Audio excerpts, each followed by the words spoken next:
বিচার আর টাকার বিনিময়ে বিক্রি হবে না ইনশাআল্লাহ।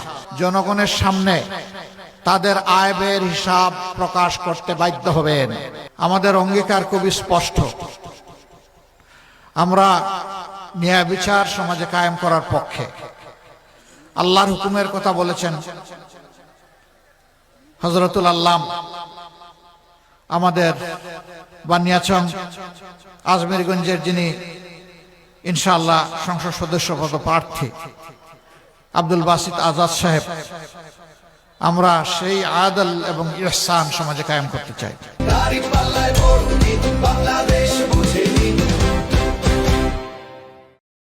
একজন সাধারণ মানুষ অপরাধ করলে যে আইনে তার বিচার হয়ে শাস্তি হবে, রাষ্ট্রের রাষ্ট্রপতি, প্রধানমন্ত্রী, মন্ত্রী পরিষদের সদস্য,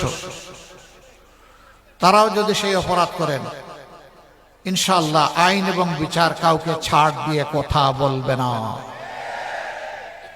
আইন সকলের জন্য সমান হবে, বিচার আর টাকার বিনিময়ে বিক্রি হবে না ইনশাআল্লাহ।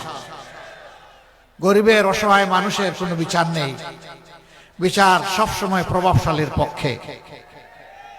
এই বিচার ইনশাআল্লাহ আল্লাহ আমাদেরকে সুযোগ করে দিলে আমরা অচল করে দিব, এই বিচার আর চলবে না।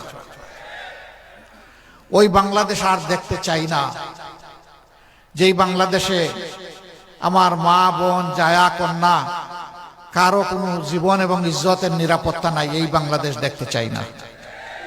এই বাংলাদেশও দেখতে চাই না যেই বাংলাদেশের চাঁদার জ্বালায় সমস্ত মানুষ অতিষ্ঠ।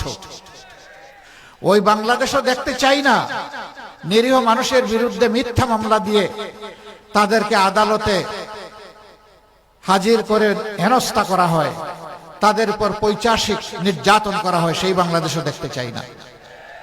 ওই বাংলাদেশও দেখতে চাই না যারা নির্বাচিত প্রতিনিধি হবেন তারাই চরিত্র হারিয়ে লুণ্ঠনকারী হয়ে যাবেন। সেই বাংলাদেশ দেখতে চাই না।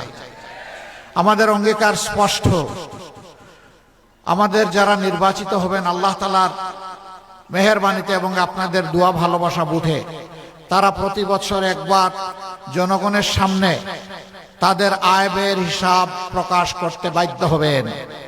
শুধু নির্বাচিত প্রতিনিধি নন, তার পরিবারের প্রত্যেক সদস্যের আয় ব্যয়ের হিসাব দিতে হবে। তিনি জনগণের সম্পদে হাত দিয়েছেন কিনা তা জানার অধিকার এই জনগণের অবশ্যই আছে।